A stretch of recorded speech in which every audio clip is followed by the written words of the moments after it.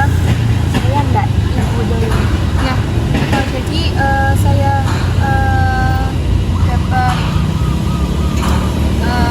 perintah dari ibu ini yang ada di sana itu, yang ibunya yang tampak murung, tampak sedih. Nah itu mungkin ibu bisa membantu beliau, mungkin dengan ibu komunikasi dengan saya dan ibu itu, ibu ini bisa bisa semakin tenang, bisa mau untuk berkomunikasi dan bapak seperti yang membantu saya.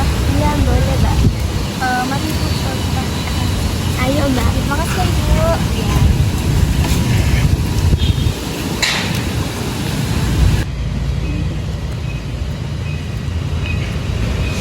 Permisi Bu.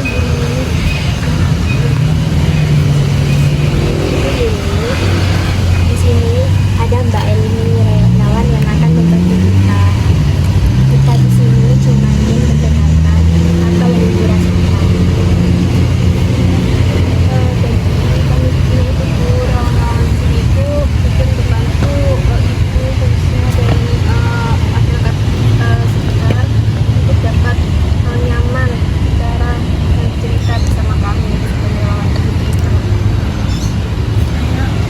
Saya kehilangan semuanya Mbak. Saya kehilangan pekerjaan saya juga kehilangan keluarga saya.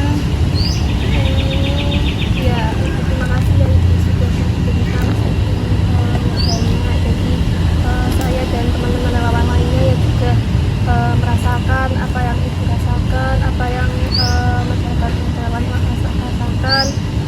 Jadi kami di sini itu ya betul-betul untuk membantu dan masyarakat lainnya. Apakah Ibu ada keluhan lain? Tidak ada Mbak, tidak ada paparan, tidak ada usaha. Oh ya kita sini Bu. Saya ingin untuk menjalani medis terlebih dahulu ya Bu, buat membantu proses pengobatan yang lebih lanjut lagi. Bentar ya Ibu. Halo, ini Bis.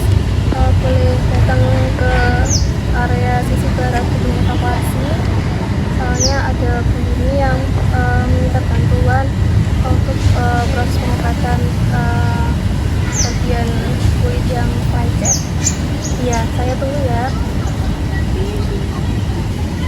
Apakah ada hal lain yang dibutuhkan, misalnya seperti istirahat atau tempat tinggal yang nyaman lagi? Iya Mbak, saya hanya ingin merasa aman. Ya, nanti saya koordinasi lebih lanjut dengan relawan lain supaya saya dan teman-teman relawan lainnya itu bisa memastikan dapat mendapatkan fasilitas yang nyaman di sini. Nah, Ibu di sini tuh tidak sepi, banyak sekali teman-teman Ibu yang ada di posko ini dan juga relawan yang sudah membantu Ibu. Nah, juga pastinya Ibu nanti bisa terhubung ke layanan kesehatan yang lainnya, dan hal itu bertujuan untuk supaya Ibu itu merasa nyaman dan tidak kesepian. Ya, jadi sebelum medis datang ke sini untuk mengobati lecet di kulit Ibu, saya bantu ajarkan teknik relaksasi terlebih dahulu ya Bu. Namanya ini relaksasi butterfly. Nah, Ibu sama Bu Dewi juga bisa melakukan teknik relaksasi. Ya Mbak. Iya Ibu, ini sering dipakai, teknik yang sering dipakai jika merasakan cemas. Saya pernah coba loh, lumayan untuk menghilangkan rasa cemas. Ya, jadi ini tangan dua ini silakan diletakkan di sini. Terus di bagian ini. Nah ya, terus kita pupuk pelan-pelan sambil kita tarik nafas dalam yang panjang, terus kita hembuskan, relax. Nah ini bisa dilakukan selama Ibu bisa relax dan nyaman.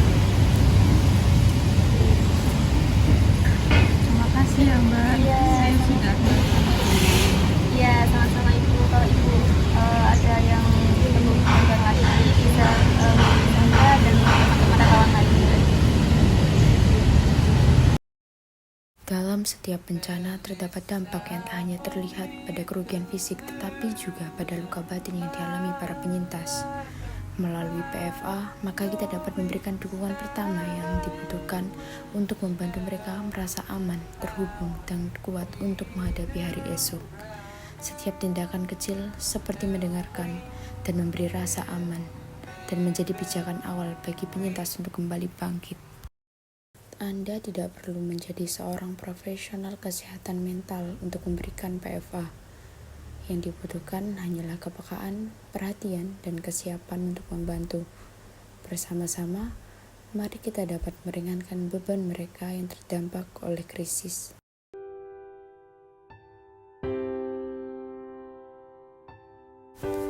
Terkadang, apa yang orang paling butuhkan bukanlah jawaban, tetapi kehadiran kita yang mau mendengarkan.